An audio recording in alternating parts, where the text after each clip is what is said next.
Olá pessoal, vamos então continuando a série O Futuro que Preparam para Nós. Hoje então vou entrar na primeira obra de ficção propriamente, ficção espacial. Eu poderia começar como o Dr. Scott. Eu estou na dúvida se é o Watson ou Manson agora, enfim. Como o Dr.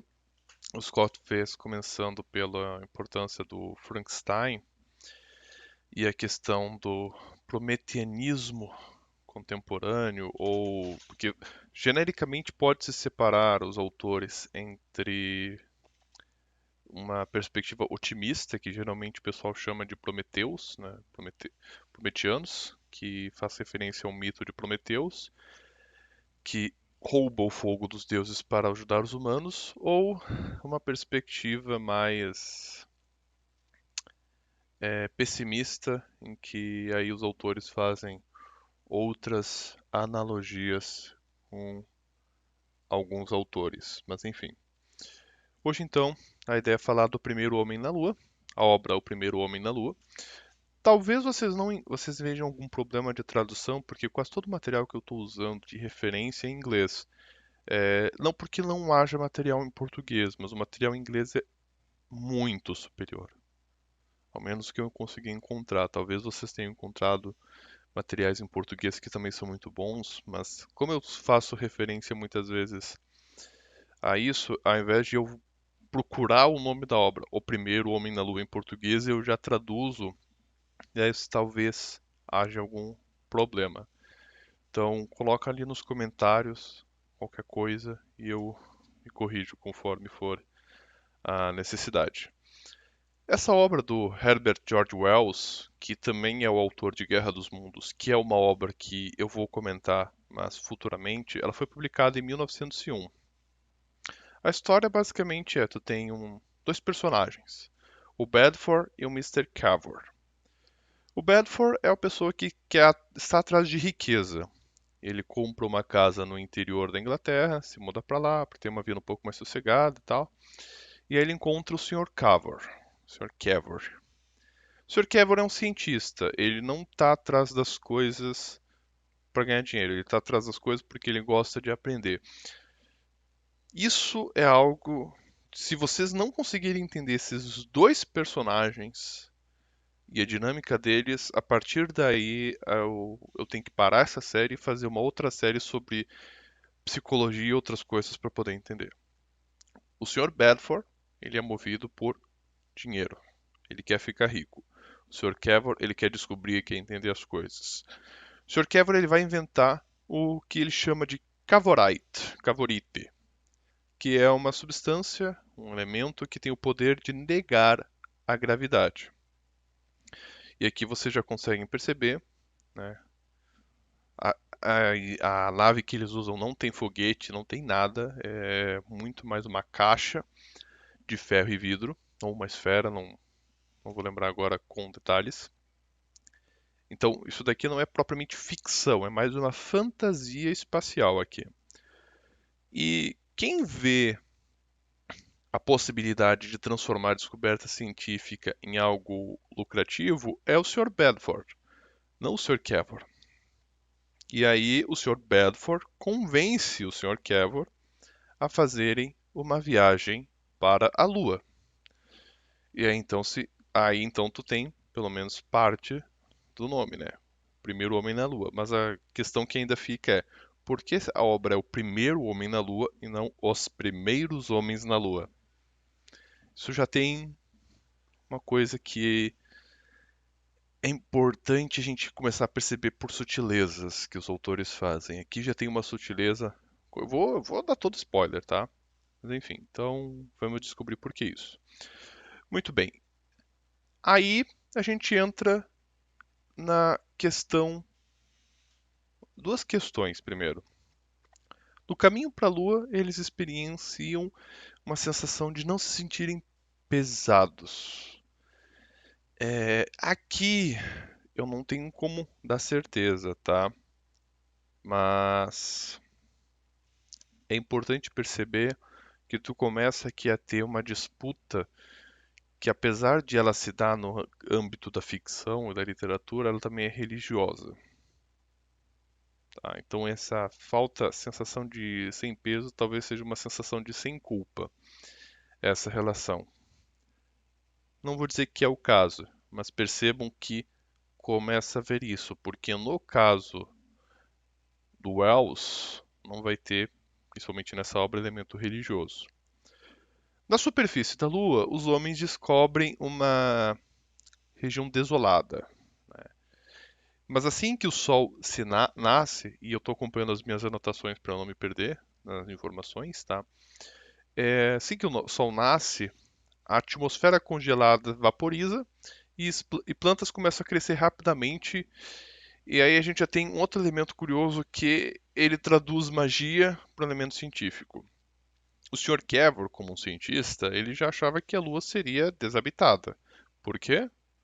Ora, porque a gente olhando para a Lua, a gente não consegue ver qualquer sinal de civilização lá. Então faz sentido. Mas percebe que na obra ele coloca. O Júlio Verne vai criticar o Wells nessa obra porque ele vai fazer ela ser muito fantástica e pouco elemento científico. E aí o Wells vai responder, olha, minha ideia não é fazer ficção científica, minha ideia é... Então, aí a gente entra a questão, né? A ideia dele não é que defender elementos científicos, mas defender outra coisa. Não é a questão da viagem que interessa a ele. Muito bem. E eles encontram uma civilização lá. E essa civilização eles chamam de Selenitas. Ora, mas por que raios eles chamam de Selenitas? Porque Selene é a deusa grega da lua, tá? E eles são parte, né? Essa sociedade, os seres que eles encontram eles chamam de selenitas, e eles são parte de uma sociedade que vive de, em um sofisticado complexo subterrâneo. Aqui eu estou revelando algo que vai acontecer mais pro final, tá? Mas enfim, porque isso só é revelado no final. Os dois são presos, são capturados, e quando eles estão fugindo, eles acabam matando alguns selenitas. E aí eles descobrem que ouro é comum na Lua, abundante. E aí pensa mais ou menos o seguinte: o ouro ele vale pouco na Lua porque ele é abundante, aqui na Terra ele vale muito, porque é escasso. E aí o Bedford, ele vê nisso uma oportunidade para enriquecer. Quando eles voltam à superfície, eles se separam e o Sr. Bedford volta sozinho para a Terra, tá? E o Sr. Cavor, ele acabou sendo ferido e foi recapturado pelos selenitas. Então, aqui a gente tem o primeiro elemento. O primeiro elemento é esse, que o primeiro homem na Lua está no singular porque só um deles volta. Agora, o que que acontece com o Sr. Cavor que ele volta? Por boa sorte, ele pousa, né, na costa da Britânia. E aí ele é resgatado, fica rico, e aí eles recebem uma transmissão. Nessa transmissão, então, se revela mais sobre a sociedade dos Selenitas, que são basicamente uma sociedade super especializada. Então, tu tem o pessoal intelectual, tu tem o pessoal militar, tem o pessoal trabalhador, e eles não têm as funções desenvolvidas fora da função que eles têm social. E aí, como a gente teve recentemente a questão da discussão do aborto no Brasil, uma das questões para a discussão do aborto era a função social, tá? Que também é um elemento que é usado para a questão da legalização da eutanásia, tá? Que é a questão da função social. A pessoa perdeu sua função social. Recomendo que vocês vejam o filme Soylent Green e o Gattaca sobre o assunto. Comento oportunamente, mas já posso deixar essa dica. Então, eles têm uma sociedade que, numa certa interpretação, tu pode ver que ela é extremamente soviética. Tu tem quem manda, tu tem quem trabalha, tu tem isso. E tu não tem possibilidade de transitar entre estas castas. Mas o que que é interessante, tá? Com o Mister Cavor, que ele ficou na Lua, ele vai se relacionar com o selenista, com os selenistas, e ele vai evoluir e mudar, tá? E com isso ele vai então mais ou menos se juntar àquela classe, àquela sociedade. O Wells ele vai se referir ao grande lunar, não sei, Grand Lunar, né? E aí esse grande lunar ele vai querer conhecer sobre a Terra a partir do Sr. Cavor.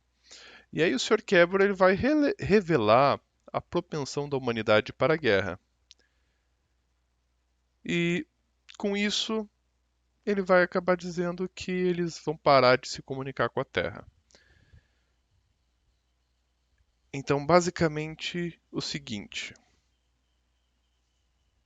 eles dizem que encontraram uma sociedade evoluída, mais evoluída, hierarquizada, como se estivesse no último não necessariamente, mas no estágio mais avançado da evolução. O Sr. Cavor, que é aquele que estava procurando o conhecimento pelo conhecimento, ele recebe um prêmio melhor que o Sr. Bedford. O Sr. Bedford volta e se torna rico e famoso aqui como o primeiro homem que esteve à Lua e voltou. Mas o Sr. Cavor é o primeiro homem a se integrar na sociedade lunar. Outra questão a ser considerada, vamos resgatar a ideia que se está tendo da transição de cosmologia. Lembrem-se que na cosmologia tradicional, ou que alguns chamam de cosmologia tradicional, porque isso é um outro problema também a ser comentado oportunamente, mas tu tinha a ideia das esferas. E que então tu tem a esfera terrestre, ou a Terra, e acima tu vai ter os outros lugares.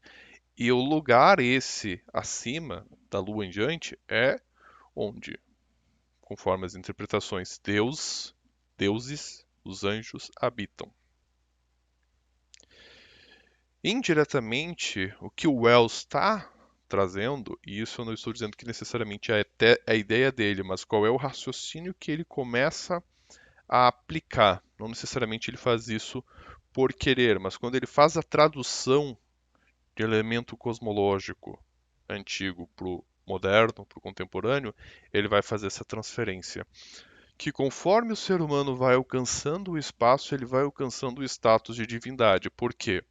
Porque aquilo que nós alcançamos hoje de espaço sideral é a morada dos deuses. Só que ela deixa de ser um lugar inacessível e ela se transforma num lugar acessível. Só que isso gera um problema porque é uma segunda interpretação do espaço.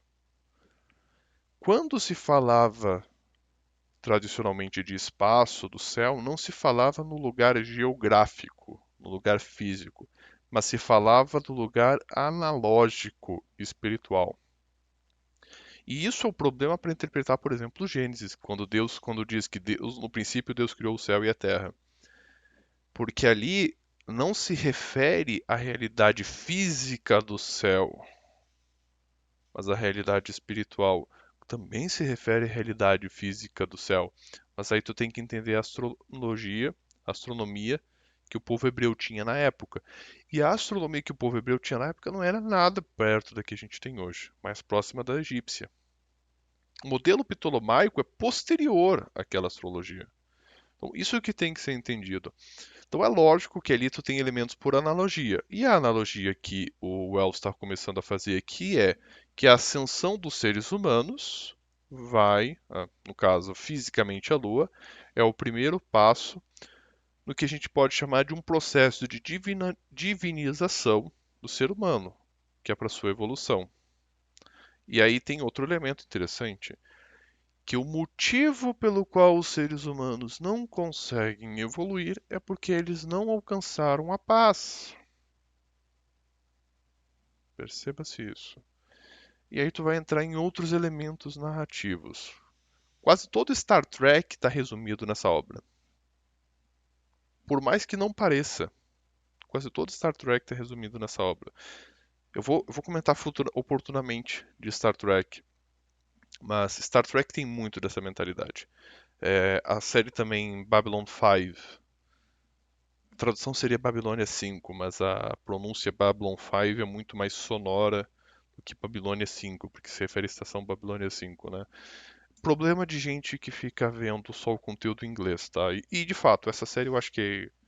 Essa série, eu acho não. Como é uma série que quase tudo que foi produzido dela é antes de 2000, tem quase nada em português. Então essa daí é uma das séries bem mais difíceis de encontrar, às vezes, pequenas referências em português, eu acabo lendo muito mais em inglês e pegando, né? Mas enfim, eu espero que então essa primeira narrativa ela começa a mostrar essa questão, que é isso que eu comentei, que o ser humano, através da ciência, começa a alcançar o reinado dos deuses. E ele vai começar então a se divinizar.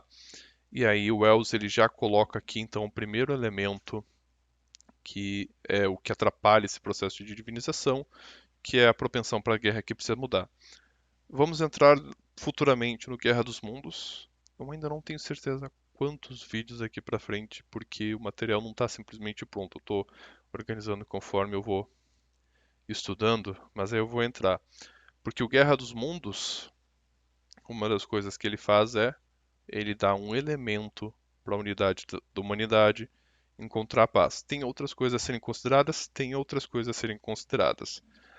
Quando eu for comentar a obra, eu comento essas outras coisas. Por hora, então, ficamos com essa premissa que vai perpassar praticamente toda a ficção espacial. Com um detalhe curioso, que Lewis escreve uma obra, né, que é a primeira da trilogia espacial dele, em resposta a essa obra de Wells. E ele vai apresentar uma outra visão. E essa outra visão, então, que eu vou comentar no próximo vídeo. Então, galera, até mais. Vou ficando por aqui. Hoje eu acho que o vídeo foi um pouco mais curto, mas deu para explicar todas as ideias principais assim que eu queria explicar com essa obra. Feitoria, até mais.